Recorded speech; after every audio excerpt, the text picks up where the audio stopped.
In the aftermath of World War II, Japan, also known as the Land of the Rising Sun, commenced an economic journey that astounded the world. From the ashes of a defeated nation, Japan emerged not with a whimper, but with an economic roar that echoed across decades. Post-war Japan was a country in ruins, its cities decimated and its economy in shambles. Yet a phoenix was about to rise from these ashes.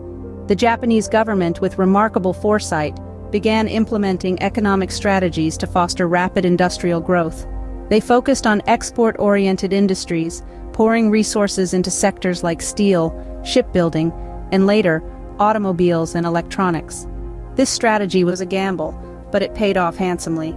Japan's products began to flood global markets, earning the country considerable foreign exchange and bolstering its economy. The government's role was instrumental in this transformation, providing financial support, setting protective policies, and maintaining a stable political environment. But the government's strategy was not the only factor in Japan's economic resurgence. The Japanese model of lifelong employment played a significant role too. Employees pledged their loyalty to a single company for their entire working lives, and in return, companies provided job security and a ladder of promotion. This created a sense of solidarity, stability, and dedication that fueled Japan's industrial machine. And then, there were the keiretsu, business conglomerates that dominated the Japanese economy. These vast networks of interlinked corporations worked in harmony, sharing resources and capabilities. They played a crucial role in Japan's economic rise, providing a robust support system for the burgeoning industries.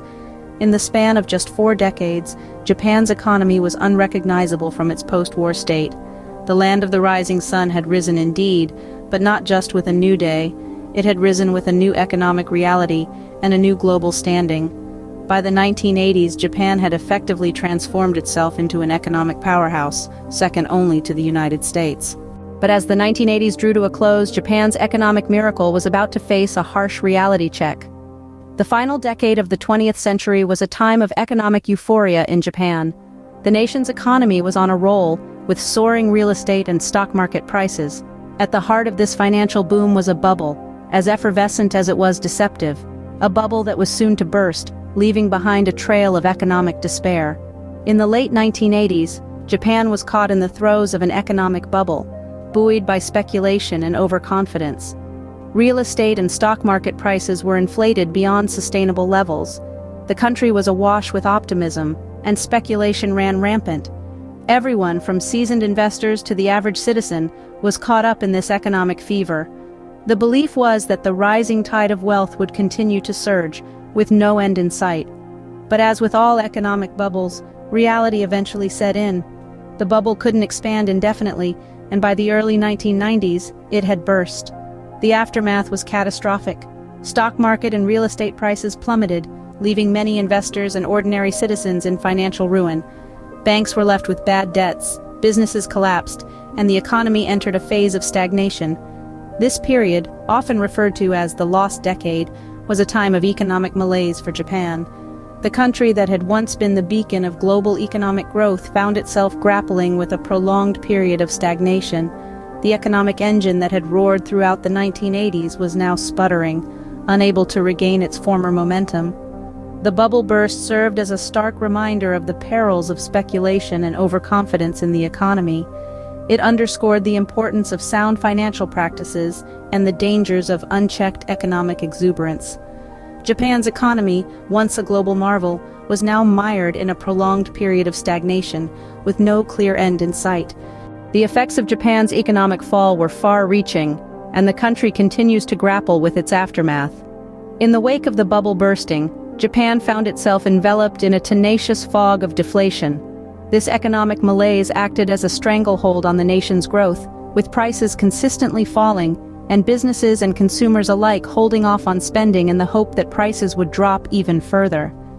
This vicious cycle of deflation crippled Japan's economic vitality for over 2 decades, earning it the rather grim moniker of the lost decades.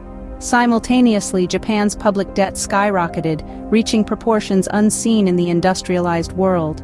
The government, in a bid to stimulate the stagnant economy, embarked on a spending spree, building bridges, roads, and airports, often in areas where they weren't needed.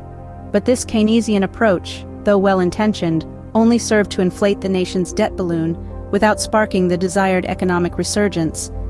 The nation's woes were further compounded by an aging population. With birth rates plummeting and a larger proportion of the population retiring, the country grappled with a shrinking workforce and increased social security costs. This demographic time bomb added yet another layer of complexity to the nation's economic conundrum.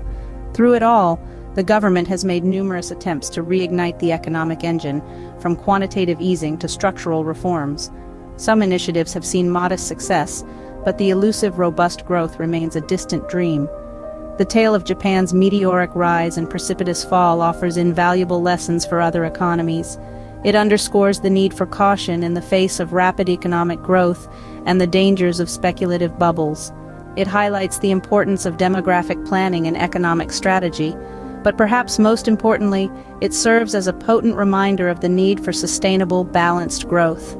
The story of Japan's economic rise and fall serves as a stark reminder of the perils of economic overconfidence and speculation, and the importance of sustainable growth.